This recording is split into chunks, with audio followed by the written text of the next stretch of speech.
number one. This is stock piston, stock rod. This is back when I had no clue what I was doing, and decided to turn up the boost and pretty much do no tuning. So that's what happened with that.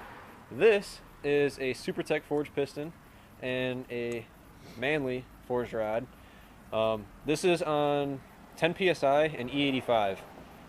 Unfortunately, the map sensor in the ECU went bad. It started reading 20 kPa low, and well, that happened. So that's no good. Unfortunately, I had a lot of issues with a Megasquirt plug-and-play ECU. I had injector drivers go bad, I had coil drivers go bad, I had the map sensor go bad.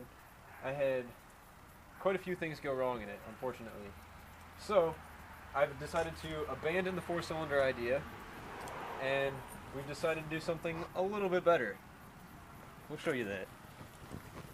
Alright, so since I said we're starting off a little bit better, with a bigger motor, we decided to go with an aluminum LS1. It has diamond pistons and Molnar forged rods. So, take a look at that bottom end. It's got a little bit of assembly lube all over it right now, but it's not blood, I swear. But we got the stock crank in there with forged rods, forged pistons, and these pistons should raise the compression ratio up a little bit. With factory heads, it might be, I think, 10.5 to 1 compression. And then we decided to go with LS 2-cylinder heads. So the reason we went with the LS 2-cylinder heads, casting number 243, is they have a smaller combustion chamber than the LS1 heads, and they have better ports and better exhaust ports as well, better intake and exhaust ports. So what this does is it makes you get a little bit more horsepower for not a whole lot of money. These are the best flowing stock heads that GM makes for that motor. So continuing on with the engine stuff, we decided to go with a Typhoon intake manifold. This is pretty much the cheapest aftermarket intake manifold that I could find. I wanted to go with a fast LSX, like 102mm intake manifold, but unfortunately I didn't have $1,000 to spend on an intake. So I got this Typhoon intake manifold, which came with the fuel rails and all the fittings and stuff that you need to put it on, for $400 shipped to the door from Jegs. Then, instead of spending $600 on a throttle body, I decided to go with a G Plus Performance, basically a Chinese throttle body. I figured they couldn't screw up a throttle body that badly. It seems to spin freely, which is good.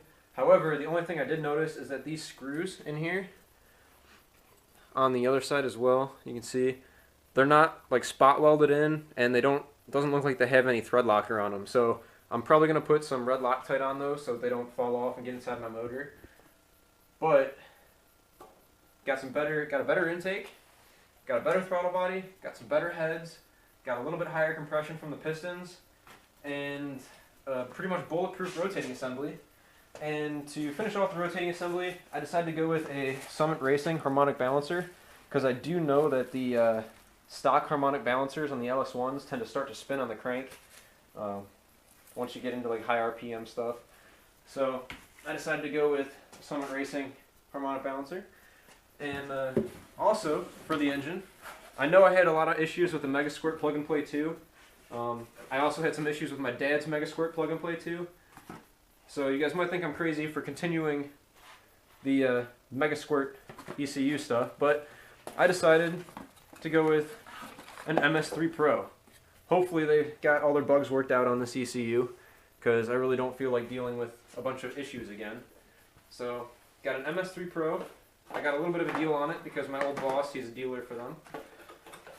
And I also picked up the 24X wiring harness. So this is literally a wiring harness for the LS1. Has every single plug for every single sensor, and it literally just drops on, plugs in. It's got the fuse box in it, and all I have to do is hook up power and signal wires for like my tach and I believe my speedometer cable. Which, if we get to that stuff, I decided to run a Ford T5 transmission, which in order to fit a T5 transmission on an LS1, I had to go with this bell housing from QuickTime, which is pretty heavy, unfortunately. It's a big steel unit. It's SFI certified, so if my clutch decides to blow up, which it quite possibly will, I should be safe. I should still keep my feet. Because I'm using a Ford clutch disc with a LS1 flywheel with an LS clutch. So it's going to be kind of put together in a weird way. I'm also going to use a hydraulic throwout bearing so that I can use either a stock Miata slave cylinder or not a slave cylinder, but a master cylinder for the clutch, or a Willwood master cylinder. And sticking with the drivetrain stuff, I decided to go with a Ford Explorer 8.8 differential. This is out of a 2004 Ford Explorer, I believe. And it originally had a 31 spline center section in it, but we decided to switch it over to the 28 spline because the 28 spline center section was $125, and it's got a limited slip, and these axles plug right into the 28 spline. And these are Drive Shaft Shop 400 horsepower axles. You can pick these up right off their website, and they should plug right into that diff and then right into the Miata hubs, which is perfect for what I'm doing because this engine should make, a little bit over 400 horsepower to the wheels, but I think these axles will do just fine because I'm not planning on putting super sticky tires on it. And in order to make the Ford 8.8 fit, we had to add this little, I believe it's a 1.5 by 1.5 inch square tube, and cut the top end off and weld it on here so that'll fit the front part of the diff, which is right here. And then for the back, I don't know if you can see these two holes or not, right there and right there, we had to drill 2 holes for the back ears of the diff to mount, and then we also had to grind a little bit off the top of the diff so that it would clear the gas tank. So quite a lot of stuff going on here for the old little turbo Miata. It's now getting completely rebuilt with a lot of new stuff, and hopefully it works as planned.